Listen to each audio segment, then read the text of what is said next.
Good morning, good evening, and good afternoon. This is Shirley with Spirit of Matter. And while Saturn hour might not be the best time to talk about Venus, I do think there's a merit to record something today because Venus is leaving a trine to Chiron and applying to trine Eris and square Neptune. So let us begin, okay? Venus in Sag is doing her last phase of Sag. She's on the 22 degree today, and that might be interesting. Right now, the juxtaposition, okay, of Venus squaring Neptune, which is highly ideal, okay, but this is the type of ideal where you wouldn't want that to shape your worldview. Okay, you can watch Catherine Urban covering that aspect because that's way better for creative endeavors than for shaping your worldview. At the same time, Venus is trining Chiron. So, and Chiron is ruled by this Mars opposition Pluto.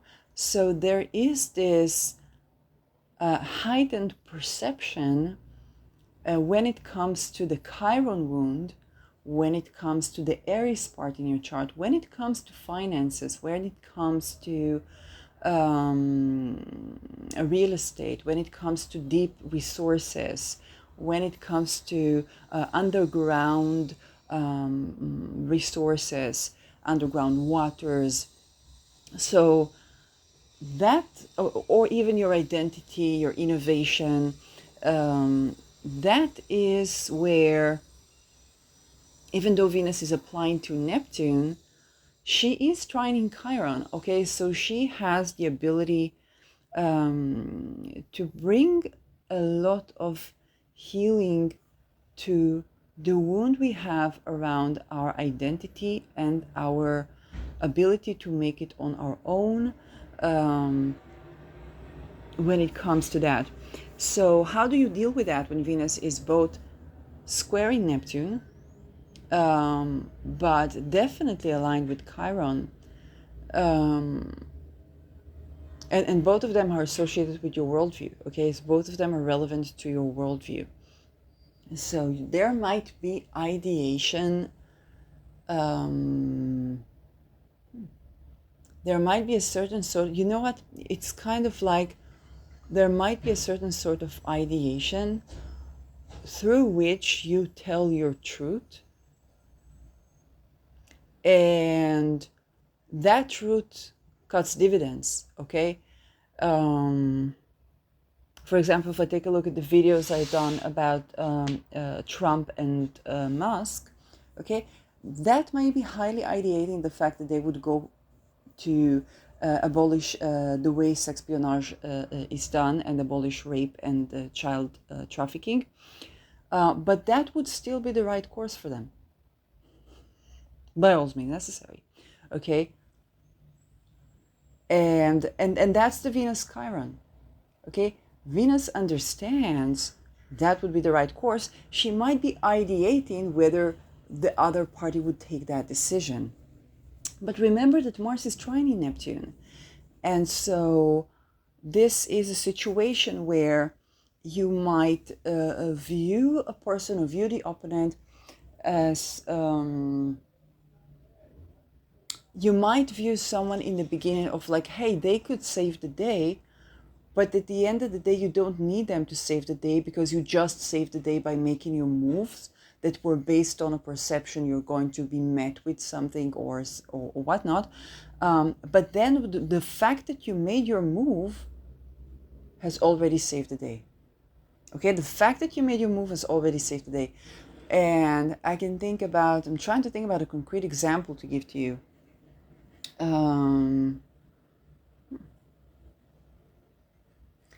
I'll go to Venus is about dating, okay? So, and that example I give from Ksenia Moore, she addressed this aspect and said, when Venus squares Neptune, you want to be creative, you don't want to be dating, because you might meet someone who's completely out of whack, but but you think that you met your savior. And so let's say you met someone, they're an addict to something, okay? And you talk about, I don't know, can give something that I had from the shelter. I was working with mint essential oil, okay? And my roommate had problems with substance abuse, because she was addicted to coke. And my mint essential oil, that is both archangel oil and archangel Michael oil, helped her to begin to smell well in the nostril and to try and make the most that she can to cut out of this addiction. I don't know if she managed to or not, but this is kind of where you have a little bit of ideation about how deep the situation is. But the fact that you, it's not like making a move, but kind of like the fact that, for me, like I worked with essential oils, okay? So if you worked with drugs, Neptune, I worked with essential oils, Mars. And while I may have been, I don't know, ideating her situation with the cocaine, I was like, yeah, well, people do that. My essential oil saved the day.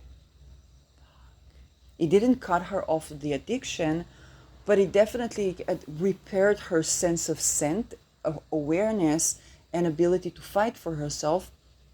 Of course, one stay with someone at the shelter is not enough, but that is a kind of, I may have been ideating her situation with the cocaine. I was like, well, people use that, like people do that, but at the same time, or maybe she was ideating the power of mint essential oil, but at the same time she can go back to remember, hey, that helped me smell well, I might get one myself, and whenever I want to stop or to be awakened to my possibilities to fight my war, to get out of the drug and still be housed, I can give myself a mint essential oil. So this is exactly how this one can operate. You can have ideation of something, but from this ideation, you get a real tool.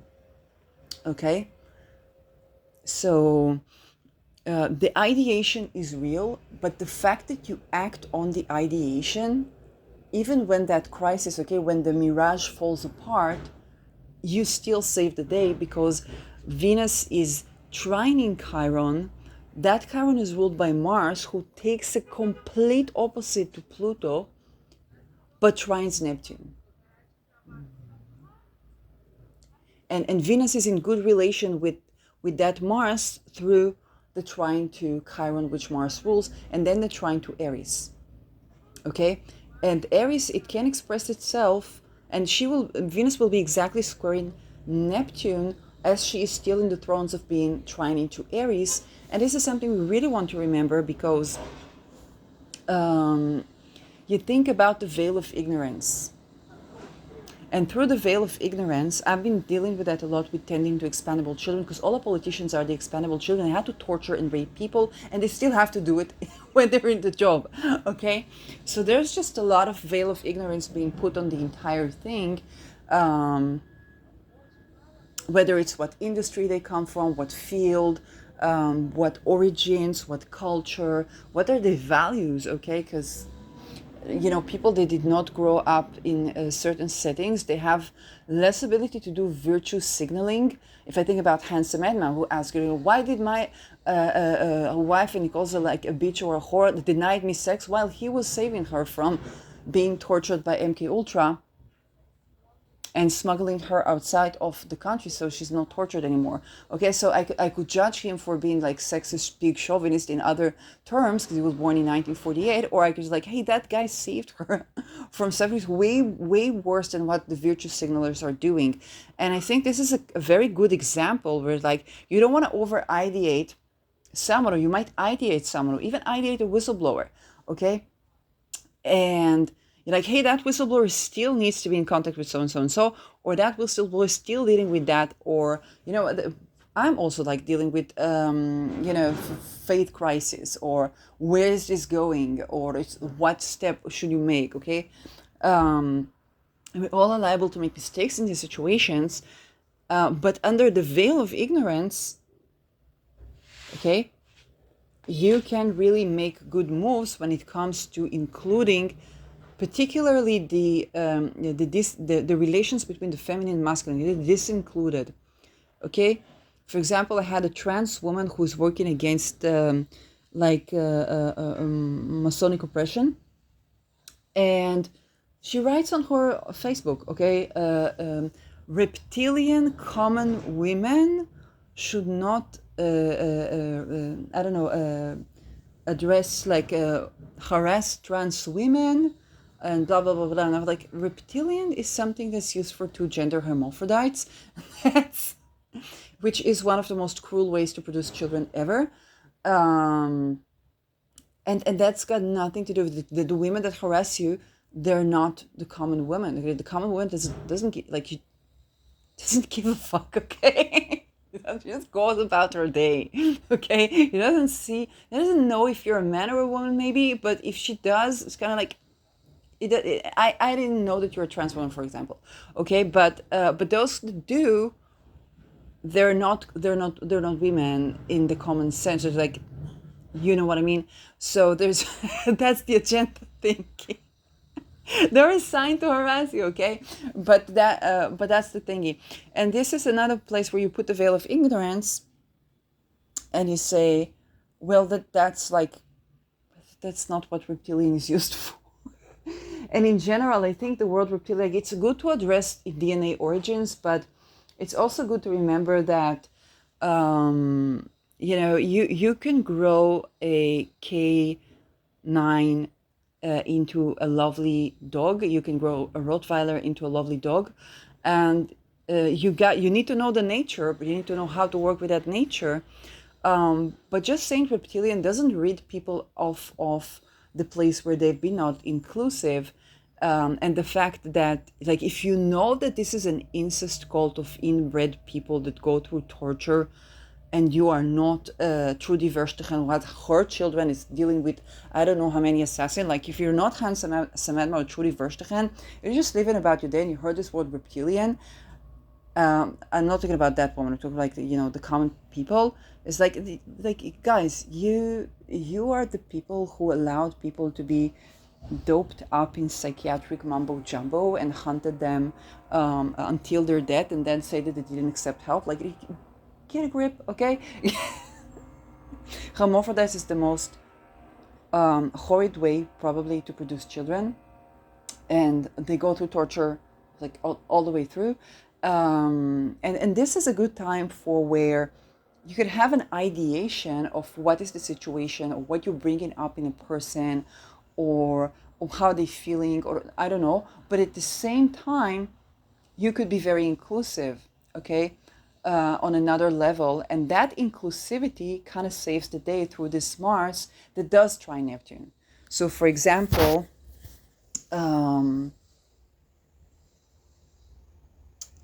let's say, yeah, I remember I had a wound in my feet and I couldn't get up for a couple of days. And I said, well, I'm disabled for a couple of days. Okay, I'm physically disabled for a couple of days. And that pissed somebody off so much. And back then, they didn't have PTSD, so it was like borderline or whatnot.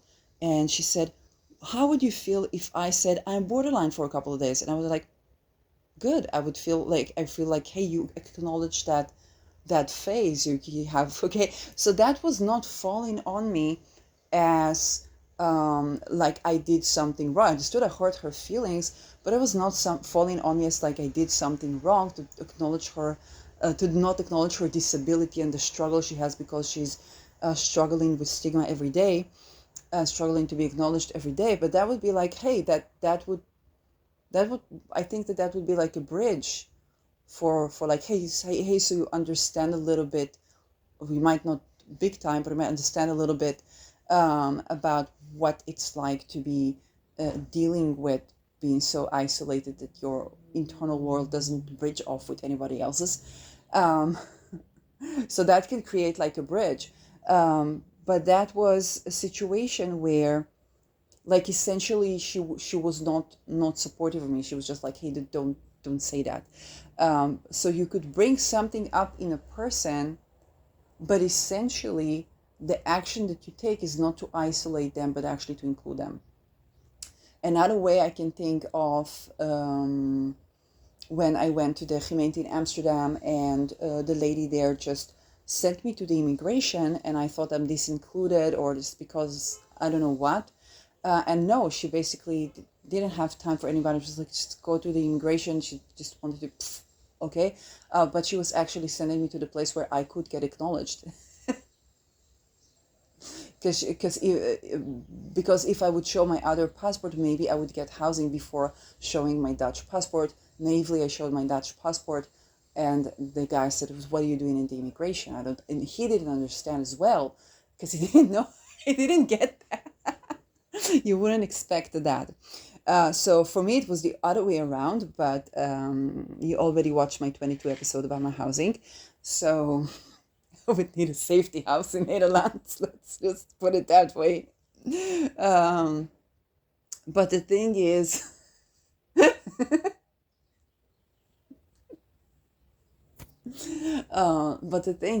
that if I take it back to the action of this lady, she was not being not inclusive. She was like, okay, let's just try to make this person be included and put him on a refugee status, and so there can be a crisis of ideation and devaluation involved here, where the action taken is actually not to disinclude, and that action saves the day. There could also be where, with the fall from grace of the Venus Neptune heightened thing, you find out that you were saved and experienced. Okay. And that is something also, okay, you also want to keep in mind. So where you want to be cautious is that you are in your inclusivity. No, even that, no. Okay, in your inclusivity, you could be ideating, but the actions that you take. And I give another concrete example. I was going to a gay pride, parade a couple of years ago, and I was wearing my crystal chains, okay, and it had a couple of colors, and I wasn't thinking very much. I was just putting on some. I love to surround myself with crystals at the time, and I wasn't thinking very much. And then I went back, and somebody was saying something about gays and like to take them out and so on, and I wasn't. I thought they were talking about somebody else, and I just look at them direct on, and say something about Nazis and wait for them to go down at the next station, which they did. And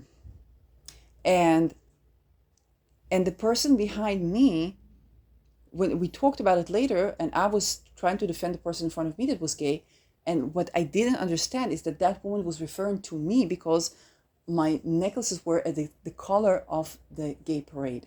Okay, so this is the exact concrete example that I have for that.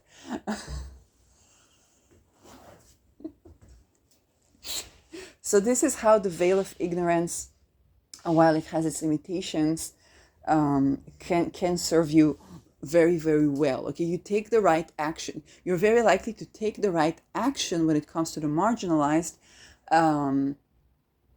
And if you were the marginalized, you kind of like, you saved the day, but it was like you were not even looking to defend yourself. You just kind of like take the right action that you would anyway. So, my God, this can be exactly the accurate situation for this.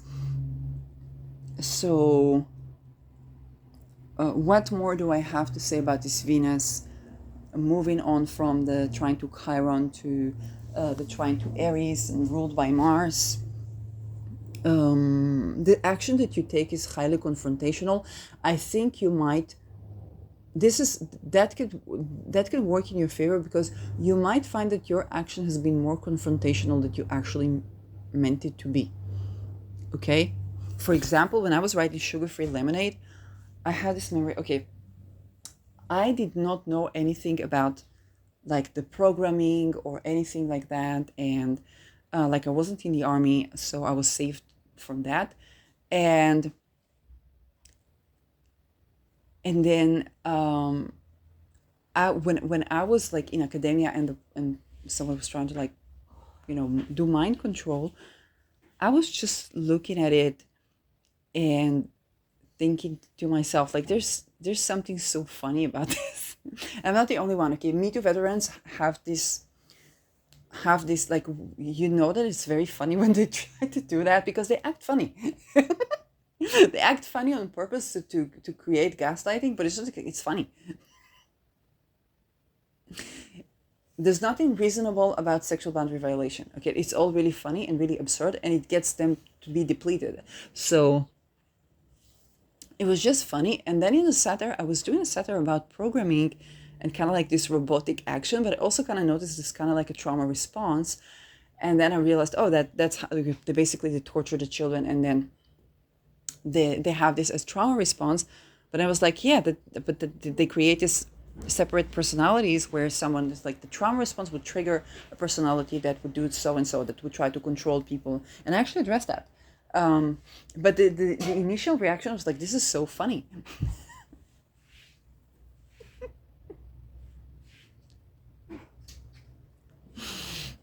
And when I was writing Sugar-Free Lemonade, I was showing the satire of this behavior, not knowing that I literally exposed an antidoted MK Ultra, and the fact that if somebody would want to take me in court for that, they would have to read the evidence, which is satire. So I was way more confrontational than I even believed that I was at the time. I was just trying to heal. And I was like, well, I'll just laugh about it. And I laughed about myself as well, because the entire thing is just so satirical. And just like laugh it off, and hope to find my way. And looking back, that has been confronting the cult.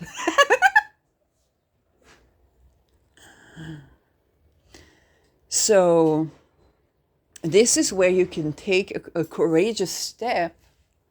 This just seems like the right thing to do, and you did not assess how courageous you were at the time. And you know what? I can think back to my talisman of the You Run a Better Per Se talisman, okay?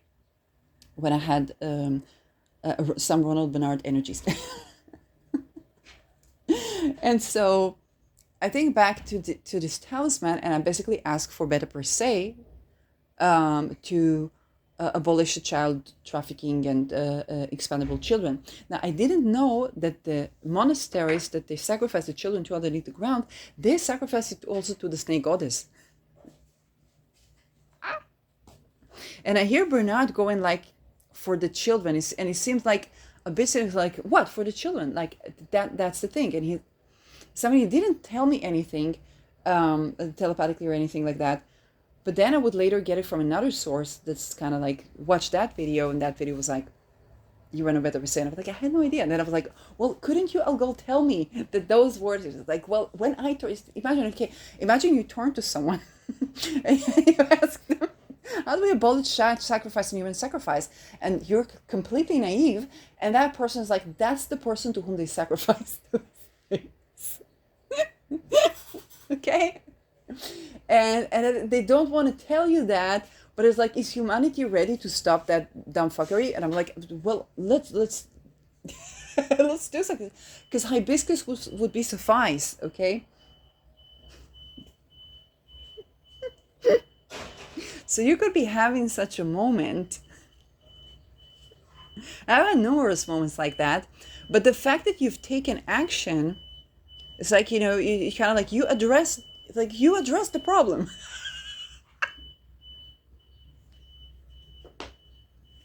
Okay?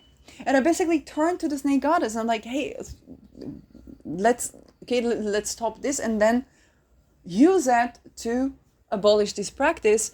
So it's kind of like, well, I guess this is how it operates now. So, so that you could genuinely be having a moment, because Neptune is about worship. Neptune in Pisces is about worship. It's about spirituality. And so one would define it, hey, you asked the wrong person how to do that. But on the other hand, it's like that's what better per se does. It removes for, it shields from these things. Okay, that's how I got to know better per se, or Medusa Gorgon. She shields from these psychic attacks, from these types, from this MK Ultra stuff. So it's like that's the right goddess to go to. Then you have a whistleblower, it's like for the children, and they all mad, and I'm like, why you mad? And they don't explain to me anything, and I was like, okay, it would take a year, I think, to understand what went on, um, but it's like, hey, it works.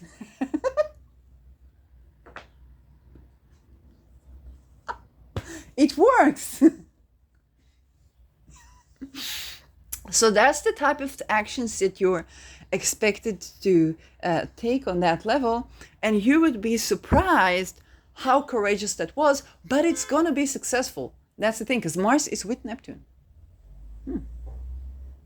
So taking action on a topic of inclusivity that matters to you is very favored now. And Mercury conjuncting Eris and is opposing Pluto in my natal chart. And so that can be very favored now, because like you had no idea how courageous that move was, but it was successful. It's the kind of move that you probably wouldn't have taken it had you known what it means. But it went out well. Okay? So that is what I predict if you turn to inclusivity. Okay, if it's an action to re-include, to save kidnapped people, from the Ubermensch project, all these things, that can be successful. You just might not estimate how courageous you are to begin with to turn to these people to do that. But sometimes your very act of courage and inclusivity can inspire tremendous change that you didn't think was possible. And so upon the supposed disillusionment of like, oh my God, who did I just speak with what? I was like, wait, you already done the deed. They're already in your favor. That's already happening. And you would never consider to turn to that person or to this God or to take this course of action, but it's like, hey, you already did, and your insight and the veil of ignorance you put around, created the value that you put around with the veil of ignorance, created an action of inclusivity that was completely unexpected and maybe even shocking, and brought in, okay, a type of action and success to the confrontation of Mars and remediation to the confrontation of Mars in such way that if you knew who you were speaking with, okay, not me channeling hermaphrodites when I was in the Netherlands. Okay, if you knew who you were speaking with, you would probably not even dare to talk to them. Okay, definitely not about these topics. But that's pretty much the thing that is tended to. And so if you take action on your values right now, you might be overestimated how humble you are. But the action is very likely to be successful. So that's what I have to say about this. Yes, and it's Saturn's hour with ascendant in Capricorn. So yeah, Venus is in the 12th house, 22nd degree Venus in the 12th house. So while it would not be normally considered the best time to talk about this Venus, I think that the calling is appropriate to talk about it in Saturn's time.